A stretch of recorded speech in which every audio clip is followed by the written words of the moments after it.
এবারের পুজোতে কোনো ইন্টারন্যাশনাল ট্রিপ করার প্ল্যান করছেন? তবে চলুন আপনাদের এই পুজোতে ঘুরিয়ে আনি একটা নয় দুটো দেশ।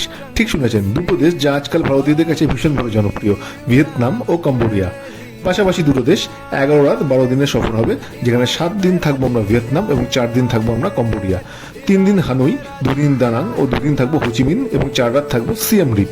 ঘুরে দেখবো Hanoi old quarter, Halong Bay cruise, Ninh Binh, Danang, Bana Hills and Golden Hand Bridge, Ho Chi Minh City, Cu Chi tunnel ও Mekong Delta, Angkor Wat temple complex, Kulen Mountain ও Thousand Linga, Tonle Sap floating village.